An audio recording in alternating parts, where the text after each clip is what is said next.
Hello everyone, it's Attacker72 here, and for today. So, the Pokémon Scarlet and Violet DLC has officially concluded as of last week.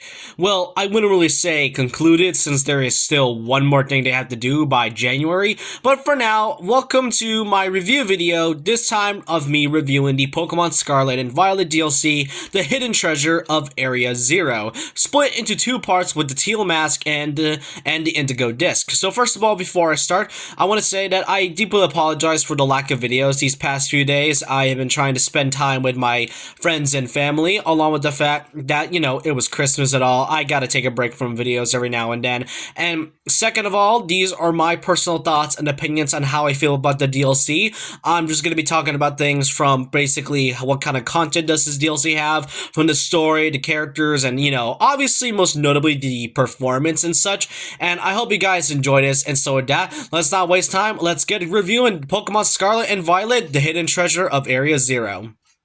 So our first thing I want to talk about is throughout the entire year of Scarlet and Violet's entire lifespan, how does it exactly go well when it came to its DLC patches by updating the performance? Is the performance better now with both the Teal Mask and the Indigo Disk? Honestly, no, it does not. Every time the DLC had released, I've been seeing a few clips and videos showing off other people's own footage of specifically the Teal Mask, where the game's performance does not abide well, and the fact that the game is weirdly choppy and slower than usual. Luckily, I did not have that problem, but I did actually got that sort of problem throughout my playthrough of the Teal Mask, and that also goes the same with the Indigo Disk as well. It was not safe from the performance and such, and the fact that that's even the case really goes to show how terrible the game's performance is, despite it being on a literal modern console. Which, Pokemon, if you're ever going to make another game in the future, whether you're going to make like the Pokemon Generation 5 remakes or Generation 10, please at least work on the performance on the game next time. Otherwise, we're gonna have another situation like this. I highly doubt they will listen, but otherwise, the performance, it is kind of better, but at the same time, it still suffers the same situation like with the original game did. First off, our first DLC in the game is none other than the Teal Mask, with a few new legendary Pokemon and other things that is happening. First of all, you're sent into the town of Kitakami Village, where you meet two new characters that will be a part of your main story members. That being Carmine, I'm not sure how to pronounce her name, along with her younger brother Kieran, who surprisingly makes quite a interesting role throughout the game, where he's kind of shown to be a shy boy, and then he pretty much descended into absolute tyranny and madness from the fact that he became really jealous of the main character, that being you to be exact. Which honestly, given what happened to him in the Indigo Disk, yeah, I want to know what was his problem. I know there's a reason, but at the same time, I did really like both of these characters. Carmine, I did have a problem with at first, given the fact that she had a really sarcastic and sassy attitude towards us, but at the same time, she's really caring at the same time, and also tries to protect her younger brother, which, to be fair, I feel like she's the one to kind of instigate, Kieran's whole madness thing, but pretty much unintentionally, if that's the case. You'll then also meet Perrin, a photographer who is pretty much just a descendant of Adaman from, Pokemon Legends Arceus and all, and you can do this quest in order for you to get a new Pokemon that is pretty much related to Arceus, Blood Moon Ursaluna, which I will say is one of the coolest looking forms, or coolest looking Pokemon that I have ever seen. This can only be, you can do this at any point in the story and all, but if you want to get Blood Moon Ursaluna in the Pokédex, then you can pretty much do that if you talk to Perrin. And not just that, she also will be giving you a Hisuian Growlithe as sort of a nice reward. Makes you kind of wish that Arceus wasn't, okay, I wouldn't really say abandoned. I did make a video earlier this year talking about that it was abandoned. When I wouldn't really say it, there are some Hisuian elements in this one.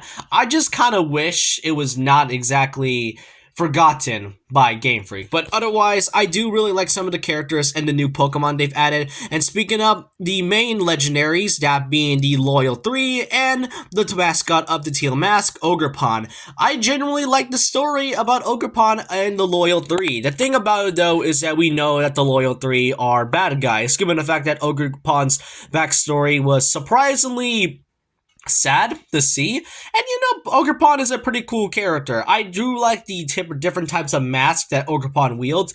And the Loyal 3, I'm not sure if it was just me, but I genuinely had a hard time trying to catch this bird Pokemon. I forgot what its name was. I think it was like Fenzam Dapiti. I'm not too sure myself, but I do like the whole dynamic between Ogerpon and the Loyal 3. And Ogerpon was kind of one of the main reasons on why Kieran became quite a weird character in Indigo Disk. But the story itself overall, your first meeting with some of the new characters are pretty okay, but they definitely latch onto you as the story goes on until one of them kind of went a little bit crazy. And catching the Pokemon along with some returning ones is pretty great. I like the Kitakami village as well. I like how it has its whole Hisuian vibe and kind of feels like it was trying to pay homage to that, which I do personally appreciate as a whole. So in terms of characters, I do like some of them. I also like the catching some new Pokemon, most notably Blood Moon Ursaluna and also Ogerpon. And the way you catch Ogerpon is pretty nice, as it feels like, it has like some sort of connection, as if I have to say so myself. So yeah, in terms of the Teal Mask, I would personally give this a 7 out of 10. As for why I say that is because, like I mentioned earlier, the performance itself didn't exactly went better after all, given the fact that the game still suffers from this sort of thing and how it was pretty slow and all. But in an overall sense of, rating, I will give this a 7 out of 10 personally. Now we get to the second part of the hidden treasure of Area Zero, the Indigo Disk. And this is kind of where Pokemon's DLC sort of peaks in that case. First of all, you're now sent into the Blueberry Academy, and this DLC specifically, I'm not sure why, but it feels like the way they mention and reference so much of Unova, it makes you think, yeah, there's definitely going to be a Generation 5 remake depending on how they're ever going to handle it. And given that this game, that the whole Blueberry Academy is sort of kind of based off from, Unova, I can kind of see why Generation 5 could get a remake. So this time you're sent into the Blueberry Academy by Cyrano, and this time you're in a new area known as a terrarium, which consists of four biomes, with each of them having their own new Pokemon, where a lot of them are returning from these games, while some can be found pretty interestingly along with some new evolution Pokemon like Hydrapple and Archaludon. And there are technically two parts in this Part 2 story. First of all is to fight the Elite Four Blueberry Academy, with one of them having some relationships with a character from, I think it's Unova, by, this dude right here, which I've seen a lot of people hate on him because he had like such an attitude, has sort of a really sarcastic and crass attitude. I personally like Drayton. He's a pretty cool character. I can see why people don't really like him because of the attitude he does towards Kieran. And speaking of Kieran, remember what I said about him? Yeah, this is him now, and he's basically gone cuckoo because we kind of stole his Ogerpon, and how we basically made a lot of friends like throughout our journeys and such, which, to be fair, he does have a point on that, but at the same time, he definitely looks pretty psychotic, especially from the fact that he acts really emo after we beaten him. That's pretty much one of the main goals in this game, and the Indigo Disk whole part, I will get to that pretty later on, but the thing about it though is that the terrarium is pretty large, and you can explore the place as soon as you can. Oh yeah, Parent is back as well, and this time you'll be able to catch its two other Paradox Pokemon, depending on which version you have. If you have Scarlet, you'll have Raging Bolt and Gouging Fire, or if you have Violet, you'll have Iron Crown and Iron Boulder, which I will talk about the other two Paradox Pokemon later on because I actually have an issue with that, but I really do like how you're supposed to catch these sort of new Pokemon in this one, along with some returning ones that we have not seen in a long time. For example, Minior. When was the last time we saw that Pokemon? Now, in terms of characters, I've already mentioned Kieran, and Carmine definitely really, I do really like her given the fact that she did give us sort of a really odd start when we first met her in Kitakami. But then when we get to the other four elite members in the Blueberry Academy, I do like Drayton the most. Lacey, I do personally like as well. Amaris and Crispin, they don't really feel like I honestly don't really like them as characters. I mean, they're mostly just there for the sake of having four characters in the Elite Four or whatever. But then there's also the other two characters, which I remember people saying that they were going to be like the main villains, more specifically Cyrano, the principal of the Blueberry Academy, and Miss Briar, who we first met in the Teal Mask. Now, I can kind of see why people would assume that, given the fact that Chairman Rose from Sword and Shield was one of the worst executed villains in the Pokemon series or any video game of all time. And I kind of see that, but at the same time, I genuinely was thinking that Briar was going to have some sort of odd involvement, given the fact that she herself is a descendant of Heat, who plays a sort of minor and kind of pivotal role, even though he's like a posthumous character and all. Otherwise, I do personally like these two characters. I am glad that these characters are not, twist villains and such. First of all, I've already been tired of that from the whole Disney thing. But second of all, given the fact that they did the same thing with Chairman Rose, I don't think I want them to do the same thing with these two characters specifically. Now, I've already mentioned the new Paradox Pokemon, along with, along with a Charlodon and Hydrapple, but then we get to, specifically, the Indigo Disk's mascot, Terragapos, where, despite him being, like, the main face of the DLC, and especially in the front cover, I'm not gonna lie, Ogerpon actually had more story to it than Terragapos, of all things, which is kind of weird, to say the least. The thing about it, though, is that Terragapos was really teased very early on in the original game, just from the Scarlet book alone. And if you can see here, you may have noticed that this looks like the exact turtle like Terragapos. The thing about it, though, is that this Pokemon was never, and I mean never, mentioned until after you beat Kieran in the championship of the Blueberry Championship or whatever. And the fact that Terragapos only got like 10 minutes of, if we're talking about real story time, then it might have lasted 10 minutes depending on how you fight this Pokemon at all. And while it is basically the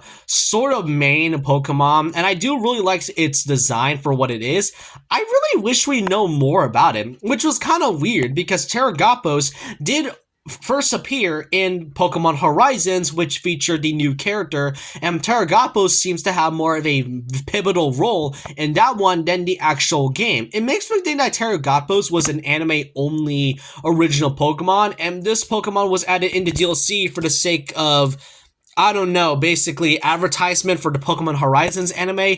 That's just how I feel about it. I really wish we know more about it, given the fact that this was teased later on. And while I like its design, I just don't know what to say, given the fact that it was never mentioned until like halfway through the Indigo Disk.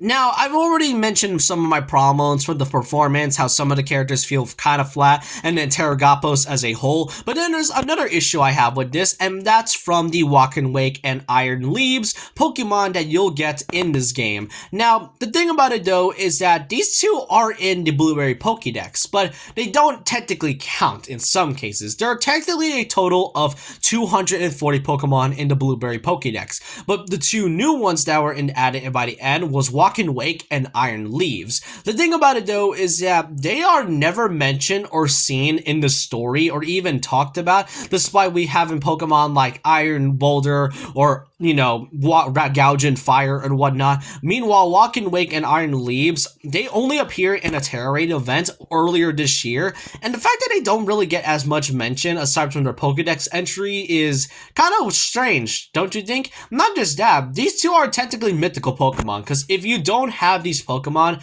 at all, and if you miss those Terra Raid events, because if I remember correctly, I think a Terra Raid event is currently happening for both Walk and Wake and Iron Leaves. So basically, if you don't have these Pokemon, then I highly recommend getting it right now. But it is unfortunate that these Pokemon are locked behind Terra Raid events, so they are basically mythical Pokemons all in all, which I don't get the reason why they would put them in the Pokedex if they don't exactly appear much in the DLC story at all, despite having these specific Pokemon in the game as well.